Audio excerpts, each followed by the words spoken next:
Hello dear student, welcome to our channel PKP. इस class में science की worksheet 18 देखेंगे जो कि आपकी 16 अगस्त की है।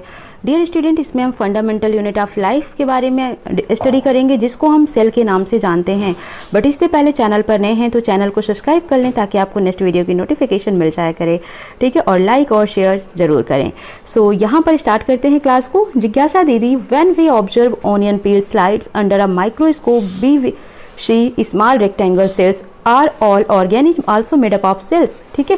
तो यहाँ पर जो जिज्ञासा दीदी हैं उनके मन में क्वेश्चन आया है कि जो ऑनियन पील्स की स्लाइड होती है उसको अगर हम माइक्रोस्कोप से स्टडी करते हैं, देखते हैं तो हमको स्मॉल रेक्टेंगल सेल्स दिखाई देते हैं। तो उनके अंदर एक क्वेश्चन है, क्या ये सभी ऑर्गेनिज्म में होते हैं? तो ज्ञान ने रिप्लाई दिया, yes, all living being are made up of small unit और स्ट्रक्चर्स। जितने भी लिविंग बीइंग हैं या जितने भी लिविंग क्रिएटर्स हैं उनमें, या हम कह सकते हैं वो किससे बने होते हैं, एक स्मॉल यूनिट से, जिसको क्या बोला जाता है, सेल बोला जाता है। This structure is called cell. Cell is the basic functional and structural unit of life because all the function and structure of living being are performed by the cells, ठीक है। कह रहा है जो सेल है वो बेसिक और functional and structural unit है लाइफ की, क्योंकि इसी से ही सभी फंक्शंस और स्ट्रक्चर जो होते हैं किसी भी लिविंग के वो परफॉर्म होते हैं। ऑन द बेसिस ऑफ और living being organism there are two type of cells, ठीक है। यहाँ पर कैसे होंगे, unicellular and multi cellular. Dear student, you know about uni, what is the means of uni? Uni मतलब होता है single, and what is the means of multi? Multi means होता है many, okay. So some organism किससे बने होते हैं? Single cell से, उन्हें क्या बोला जाता है? यूनिसेलुलर ऑर्गेनिज्म, यानी made up of single cell. For example amoeba, bacteria, paramecium etcetera. Multi cellular organism क्या होते हैं? Multi cellular means multi cell, many cell से बने होते हैं। Many cells group together to perform different activity, ठीक है। इन्हें क्या बोला जाता है? एग्जाम्पल है इनका plant, animal, fungi etcetera, okay. तो अब यहाँ पर कुछ सेल के बारे में समझ लीजिए। जैसे ये डॉट है, ये क्या है? एक सेल है, ठीक है। एग्जांपल हम ले लेते हैं स्पर्म एंड ओवम, ठीक है। जब अभी आप जाओगे और हायर स्टडी में तो समझ आ जाएगा आपको स्पर्म और ओवम। जब ये क्या है, ये मेल, ठीक है, और ये फीमेल से सिक्रीट होने वाला और हार्मोन है, ठीक है। इस तरीके से जब ये आपस में फर्टिलाइज होते हैं, आपस में ये फर्टिलाइज होते हैं तो क्या बनता है? जाइगोट बनता है, ठीक है। तो ये क्या है? एक तरीके का ये सेल ही है, ये जाइगोट, इसी से ही न्यू बेबी क्रिएट होता है। तो ये जाइगोट क्या है? एक सेल है। तो आपने क्या देखा, एक सेल से ही हम ह्यूमन बीइंग या किसी लिविंग क्रिएटर का जो बर्थ होता है वो किससे होता है? एक सेल से ही उसका डेवलपमेंट होता है। तो जब ये सेल्स हो गए, ठीक है, group of cell, group of cell, जब बहुत सारे सेल्स कंबाइंड होंगे, बहुत सारे सेल्स कंबाइंड हो जाते हैं, ग्रुप फॉर्म करते हैं, तो इन्हें हम क्या बोलते हैं? टिश्यूज बोलते हैं। क्या बोलते हैं? टिश्यू बोलते हैं, ओके।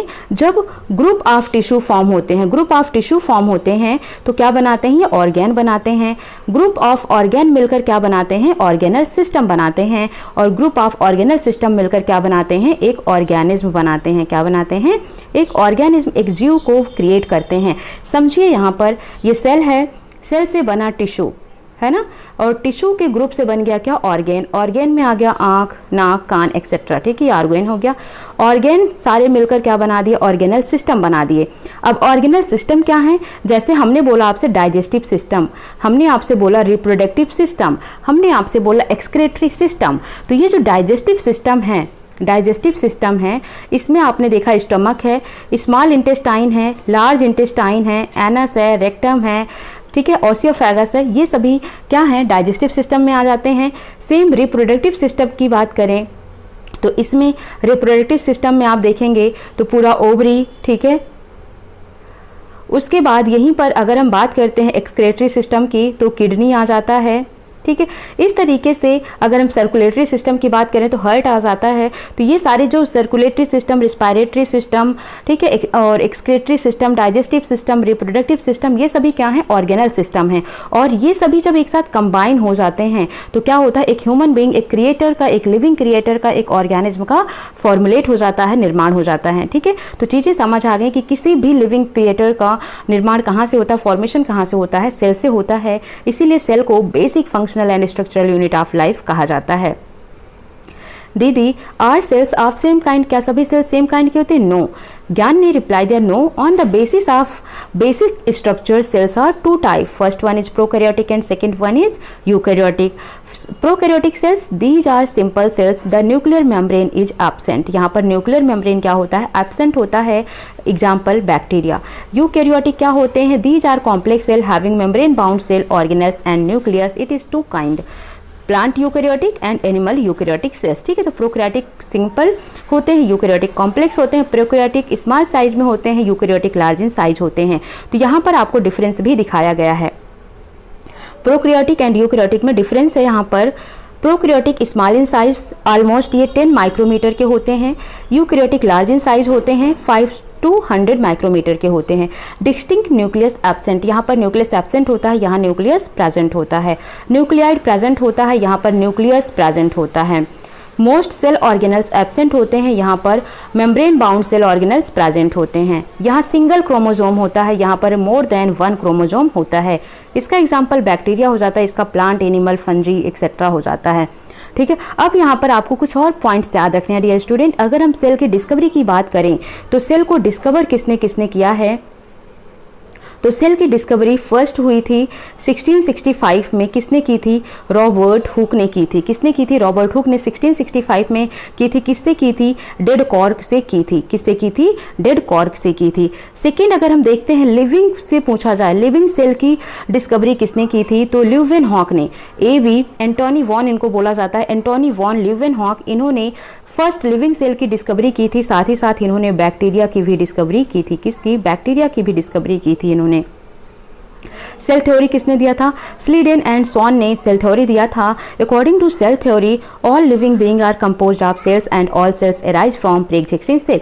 मीन्स जितने भी लिविंग बीइंग हैं ये किससे बनते हैं, एक सेल से बनते हैं, और जितने भी सेल हैं ये अपने प्री एग्जिस्टिंग सेल से निकलते हैं। फॉर एग्जाम्पल ये एक सेल है, इससे निकले 2 सेल, फिर इस वाले सेल से निकले और सारे सेल, और इस वाले से निकले और सारे सेल। तो वही बोला जा रहा है कि जो भी सेल्स ये क्रिएट हो रहे हैं अपने से पहले वाले से, प्री एग्जिस्टिंग सेल से ये निकलते हैं। ठीक है, तो ये था सेल थ्योरी। आपको ये सभी टॉपिक समझ आ गया होगा। नेक्स्ट हम देखते हैं check yourself, define cell, what is cell. तो आप यहाँ पर क्या देखेंगे, सेल इज द फंक्शनल, क्या है, cell is the functional and structural unit of life. क्या है, structural unit of life, unit of life. ठीक है, आप इसको लिख सकते हैं, या आपको मैं अंडरलाइन करवा देती हूँ, ये तो आपने लिख लिया, या फिर आप अंडरलाइन कर लीजिए। आंसर 1 आपका हो जाएगा यहाँ से, cell is the basic functional and structural unit of life because all functions and structure of living being are perform by cells. तो ये यहाँ से यहाँ तक आपका हो जाता है आंसर 1। ठीक है, समझ आ गया आपको। नाउ क्वेश्चन नंबर 2 है difference between prokaryotic and eukaryotic cell. तो आपको क्या करना है डियर स्टूडेंट, यही पूरा का पूरा डिफरेंस आपको लिख देना है। ये हो जाता है आपका आंसर नंबर 2।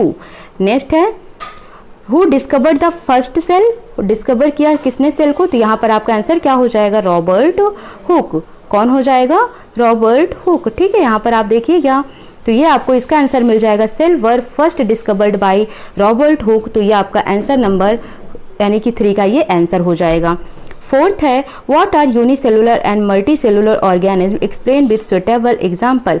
तो फोर्थ के लिए आपको क्या करना है, इसको पूरे को पूरे लिख देना है, ये आपका फोर्थ का आंसर हो जाएगा। ठीक है, तो आई होप आपको ये समझ आ गया होगा। कोई डाउट आता है कमेंट सेक्शन में मैसेज करें, और जितना हो सके इस वीडियो को लाइक शेयर करें। मिलते हैं नेक्स्ट सेशन में। Thank you for watching.